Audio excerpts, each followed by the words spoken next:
부활을 믿지 않는 그 사두개인에 대해서 우리가 말씀을 한번 살펴볼 텐데요. 먼저 짧은 영상을 하나 먼저 보시겠습니다.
그날 새벽 무덤은 비어 있었습니다.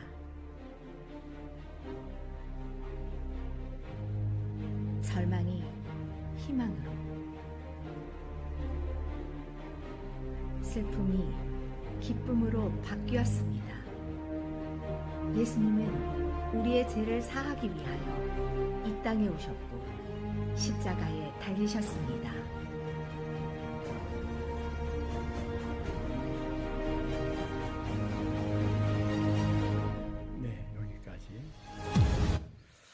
자, 이렇게 예수님 십자가에 죽으시고 다시 사셨습니다. 즉 부활하셨다는 말씀이죠. 이 부활 문제를 놓고 예수님 살아생전에 사두개인과 논쟁을 벌이는 그런 내용이 오늘 본문 말씀입니다. 그래서 오늘 이 부활에 대해서 좀 깊이 있게 말씀을 전하고자 합니다.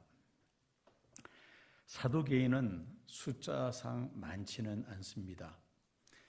부유한 유대인의 귀족이며 또 지배계급에 속한 자들이었습니다. 제사장들 대부분이 다 이 사두개인들이었습니다. 그들은 바리새인과는 달리 물질만이 유일한 실체라고 믿었으며 부활을 믿지 않았습니다.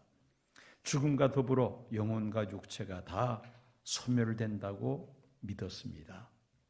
오늘 본문에 등장하는 사두개인은 예수님을 시험하는데 모세의 계대 결혼을 앞세워서 부활 교리가 잘못됐다는 것을 주장하려고 했던 것입니다.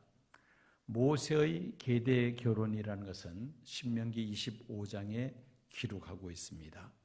남자 형제 중에 하나가 결혼해서나 자식이 없이 세상을 떠났을 때는 다른 형제가 죽은 형제를 대신해서 책임지고 남편 역할을 해서 자식을 갖도록 하여 상속자를 세워야 한다는 것입니다. 이것이 바로 계대 결혼이라고 합니다. 그렇게 하는 것이 바로 형제의 의무를 다하는 것이라고 주장하고 있습니다. 사두개인은 이 계대 결혼과 관련해서 예수님께 시험하는 질문을 던집니다. 7 형제가 있었는데 첫째가 결혼해서 자식 없이 죽었고, 그래서 둘째 아들이 형수와 계대 결혼을 했는데 둘째 아들 역시 자식이 없이 세상을 떠납니다. 셋째, 넷째, 다섯째, 여섯째, 7째 아들까지 모두 다 한 여인과 계대 결혼을 했는데 다 자식 없이 죽고 말았습니다.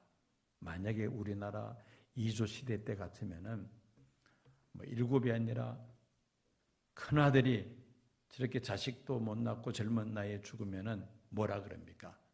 남편을 잡아먹은 여자다 해서는 소박당하고 시집에서 쫓겨나는 그런 일들이 옛날에 있었지 않았습니까? 유대인들은 거기에 비하면 상당히 인심이 좋은 것 같아요. 첫째, 둘째, 셋째, 7째까지 이렇게 예를 들면서 계대 결혼을 이야기합니다. 사실 이 사두개인은 말도 안 되는 황당한 그런 그 질문을 예수님께 던진 것입니다. 부활했을 때 홀로 남은 이 여성은 7 형제 중 누구의 아내가 되느냐는 겁니다. 자, 참으로 황당하고 대답하기 난처한 질문이죠. 부활을 주장하는 예수님을 곤경에 빠뜨리기 위한 그러한 의도가 있는 질문이었습니다. 예수님은 부활을 믿지 않는 사두개인에게 부활 이후의 사람들의 삶의 형태가 세상에서의 삶과는 전혀 다르다는 것을 말씀하십니다. 세상에서는 시집가고 장가가고 또 가정을 꾸려서 자녀를 낳으면서 살아가지만은 천국에서는 시집가는 것도 장가가는 것도 없고 자식을 낳는 것도 없다는 것입니다. 즉 남녀가 결혼하여 자식을 낳는 일은 이 세상에서나 이루어지는 일이지 사후에나 또 부활한 이후에 이런 일들은 있을 수 없다는 겁니다. 예수님께서 사두개인에게 말씀하십니다. 누가복음 20장 36절 말씀이죠. 그들은 다시 죽을 수도 없나니 이는 천사와 동등이요 부활의 자녀로서 하나님의 자녀임이라. 천사 중에 남성과 여성의 성별이 없고 서로 결혼하여 자식을 낳는 일이 없듯이 부활한 이후에는 사람이 천사처럼 결혼하지 않는다고 예수님께서 이 사두개인에게 말씀하신 것입니다. 그러면서 예수님은 이어서 놀라운 진리를 말씀하십니다. 38절 보면은 하나님은 죽은 자의 하나님이 아니요 살아있는 자의 하나님이시라. 하나님에게는 모든 사람이 살았느니라 라고 예수님 말씀하신 것입니다. 하나님은 살아있는 하나님이시다. 그리고 하나님에게는 모든 사람이 살았느니라. 참으로 부활에 대해서 신비로운 그런 말씀을 예수님께서 하셨습니다. 하나님은 시간의 과거, 현재, 미래 따라서 하나님도 그렇게 분리되는 것이 아니라는 것이죠. 영원한 현재 속에서 존재하시는 하나님이십니다. 사람은 시간과 공간의 세계에 제한되어 있으므로 우리가 과거를 이야기하고 현재를 말하며 또 미래를 이야기합니다. 그러나 시공간을 창조하신 하나님은 이 시공간을 초월해 계신다는 것이죠. 이처럼 시간과 공간을 초월하셔서 인류 역사를 주관하시는 하나님은 모세의 표현에 의하면 아브라함의 하나님, 이삭의 하나님, 야곱의 하나님이 되십니다.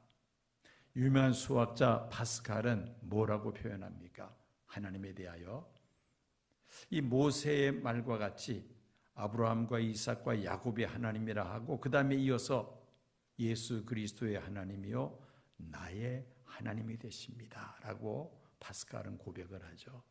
즉 살아있는 하나님을 파스칼은 믿었다는 것입니다.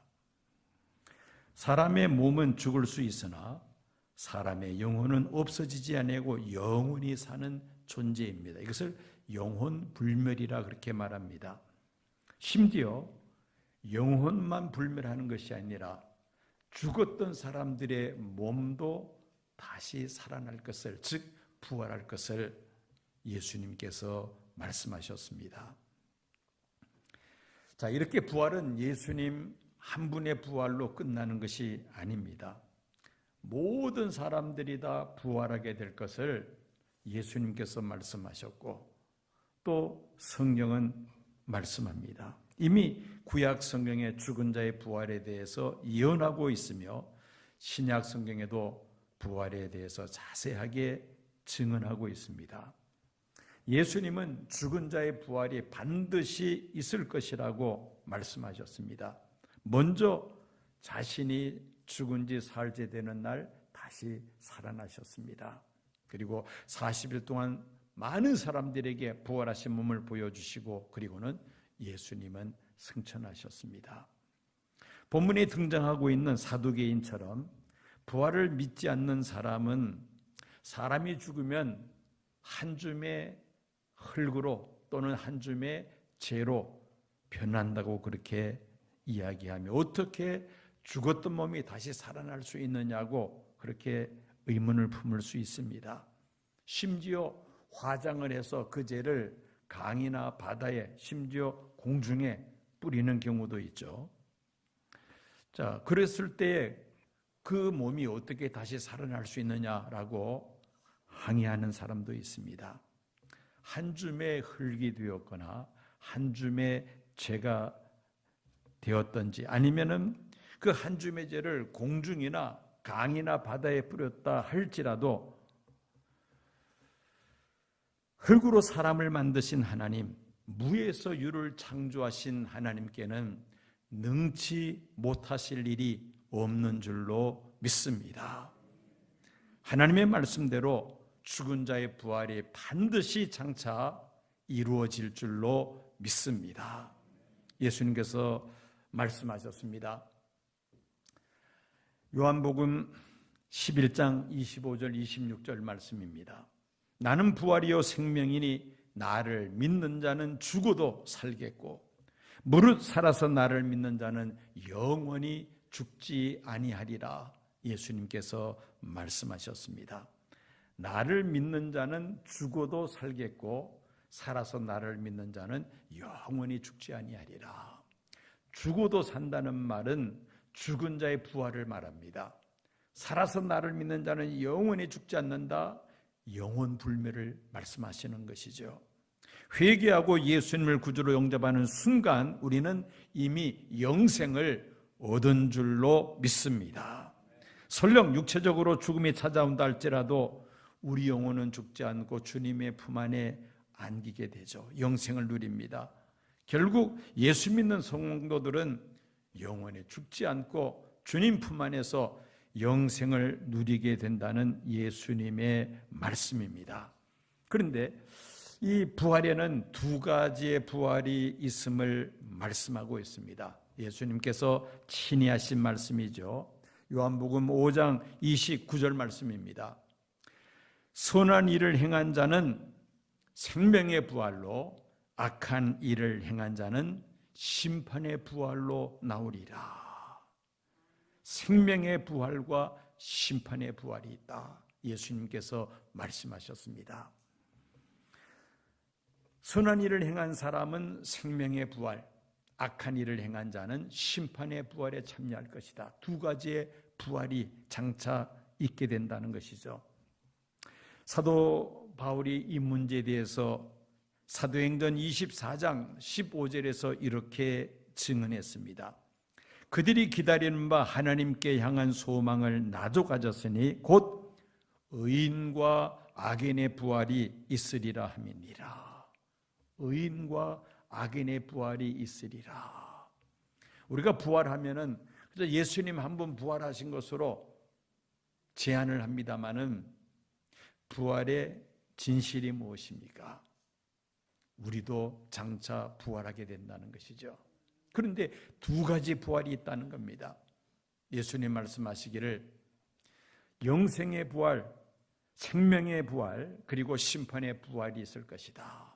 사도 바울은 악인의 부활과 의인의 부활이 있을 것이라고 말씀합니다. 의인은 생명의 부활, 영생의 부활에 참여할 것이고 악인은 심판의 부활에 참여하게 된다는 말씀입니다.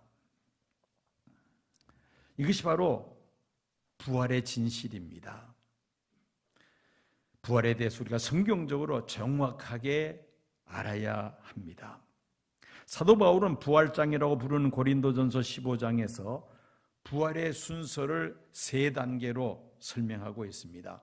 고린도전서 15장 20절에서 24절까지 말씀입니다. 우리 다 같이 한번 읽어볼까요? 그러나 잠자는 자들의 첫 열매가 되셨도다. 사망이 한 사람으로 말미암았으니 죽은 자의 부활도 한 사람으로 말미암는도다. 아담 안에서 모든 사람이 죽은 것 같이 그리스도 안에서 모든 사람이 삶을 얻으리라. 그러나 각각 자기 차례대로 되리니 먼저는 첫 열매인 그리스도요, 다음에는 그가 강림하실 때 그리스도에게 속한 자요, 그 후에는 마지막이니 그가 모든 통치와 모든 권세와 능력을 멸하시고 나라를 아버지 하나님께 바칠 때라. 부활을 세 단계로 그렇게 사도 바울은 설명을 합니다. 제일 먼저 부활의 첫 열매가 되시는 예수님의 부활, 계속 PPT 올려주세요. 예수님의 부활. 그리고 두 번째는 예수님의 재림시 그리스도께 속한 사람. 그 후에는 마지막이라 했습니다. 그 후에는 마지막이라 했는데 마지막으로 모든 통치와 능력을 멸하시고 나라를 아버지 하나님께 바칠 때, 즉 하나님의 최후 심판 때에 악인의 부활, 심판의 부활이 있을 것을 말씀하고 있는 것입니다. 자, 두 번째 부활인 생명의 부활, 의인의 부활, 성도의 부활은 예수님 재림 때에 일어납니다. 데살로니가전서 4장 13절에서 17절까지의 말씀입니다. 우리 다 같이 말씀을 함께 읽겠습니다. 형제들아, 자는 자들에 관하여는 너희가 알지 못함을 우리가 원하지 아니하노니 이는 소망 없는 다른 이와 같이 슬퍼하지 않게 하려 함이라. 우리가 예수께서 죽으셨다가 다시 살아나심을 믿을진대 이와 같이 예수 안에서 자는 자들도 하나님의 그와 함께 데리고 오시리라. 우리가 주의 말씀으로 너희에게 이것을 말하노니 주께서 강림하실 때까지 우리 살아남아 있는 자도 자는 자보다 결코 앞서지 못하리라. 주께서 호령과 천사장의 소리와 하나님의 나팔 소리로 친히 하늘로부터 강림하시리니 그리스도 안에서 죽은 자들이 먼저 일어나고 그 후에 우리 살아남은 자들도 그들과 함께 구름 속으로 끌어올려 공중에서 주를 영접하게 하시리니 그리하여 우리가 항상 주와 함께 있으리라. 예수님 재림 시에 의인의 부활, 성도의 부활, 영생의 부활이 이루어지는데, 생명의 부활이 이루어지는데 먼저는 그리스도 예수 안에서 죽은 사람들이 부활하고 살아있어서 예수님 재림을 맞이하는 사람들은 변화해서 예수님을 영접하게 될 것이다. 그리고 영원한 하나님 나라에 들어가게 된다는 말씀입니다. 자, 그러면 이제 세 번째 마지막 부활, 심판의 부활, 악인의 부활은 언제 이루어지는가? 먼저 고린도전서 15장 24절 말씀 우리 다 같이 함께 읽을까요?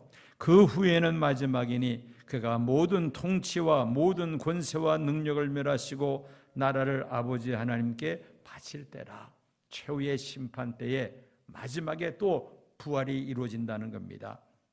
요한계시록 20장 11절에서 15절까지 이 최후의 심판에 대해서 자세하게 예언하고 있습니다.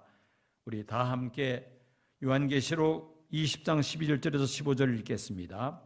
또 내가 크고 흰 보좌와 그 위에 앉으신 이를 보니 땅과 하늘이 그 앞에서 피하여 간데 없더라. 또 내가 보니 죽은 자들이 큰 자나 작은 자나 그 보좌 앞에 서 있는데 책들이 펴있고 또 다른 책이 펴졌으니 곧 생명책이라. 죽은 자들이 자기 행위를 따라 책들에 기록된 대로 심판을 받으니 바다가 그 가운데서 죽은 자들을 내주고 또 사망과 음부도 그 가운데서 죽은 자들을 내주매 각 사람이 자기의 행위대로 심판을 받고 사망과 음부도 불못에 던져지니 이것은 둘째 사망 곧 불못이라. 누구든지 생명책에 기록되지 못한 자는 불못에 던져지리라. 악인의 부활, 심판의 부활이 최후의 심판 때 있을 것을 요한계시록 20장에 예언하고 있습니다. 여러분, 우리는 의인의 부활에 참여하는 성도가 되어야 할 줄로 믿습니다. 아멘 안 하는 분들은 악인의 부활에 참여할 계획이신가요? 다시 한번 묻습니다. 의인의 부활, 생명의 부활에 참여하기를 원하는 분들만 아멘 하시기 바랍니다. 아멘. 예수님께서 십자가에 달려 돌아가신 후 사흘째 되는 날에 예수님 다시 살아나셨습니다. 예수님의 부활이 없다면 성도의 부활도 있을 수가 없는 것이죠. 우리가 이 의인의 부활에 참여하고자 한다면 첫째는 예수님의 십자가의 죽음과 부활을 믿어야만 합니다. 예수님의 십자가의 죽음을 믿을 때 죄 사함 받을 수 있으며 죄 사함 받은 자들만이 의인의 부활, 생명의 부활에 참여하게 될 줄로 믿습니다. 두 번째로 하나님은 살아있는 자의 하나님이심을 믿어야만 합니다. 죽음으로 모든 것이 끝난다고 생각하는 사람은 자기 원하는 대로 자기 멋대로 살죠. 그러나 살아계신 하나님을 믿으며 우리는 영원히 사는 존재라는 것을 믿는 성도들은 그렇게 아무렇게나 살아갈 수 없습니다. 하나님의 뜻을 찾고 구하며 그 뜻대로 살기를 힘쓰는 것이죠. 우리와 영원히 함께 하시는 하나님을 믿을 때에 이 죄악이 관영하는 세상 속에서도 세상 풍습과 세상 죄악을 따라 살지 아니하고 오직 하나님의 말씀을 따라 믿음으로 살게 되는 줄로 믿습니다. 살아계신 하나님을 믿어야 한다는 것이죠. 그리고 마지막으로 영원하신 하나님 나라를 우리는 소망하며 살아야 합니다. 예수님 다시 오심으로 이루어질 성도의 부활을 우리가 소망 중에 바라보며 살아야 한다는 말씀입니다. 예수님의 부활은 상징도 아니고 정신도 아니고 비유도 아니라 역사적 사실입니다. 예수님의 부활은 예수님 한 분 부활로 끝나는 것이 아니라 장차 성도의 부활로 이어질 것을 예시하신 사건이죠. 앞으로 반드시 의인의 부활, 생명의 부활이 이루어질 것이며 그 후에 마지막으로 악인의 부활, 심판의 부활도 이루어지게 되는 줄로 믿습니다. 2000여 년 전에 예루살렘에서 일어났던 예수님의 부활은 역사적 사건이라는 사실을 우리가 확신하며 장차 성도의 부활이 있을 것을 소망하면서 살아계신 하나님 앞에서 하루하루를 믿음으로 살아가는 저와 여러 성도님들이 되어야 할 줄로 믿습니다.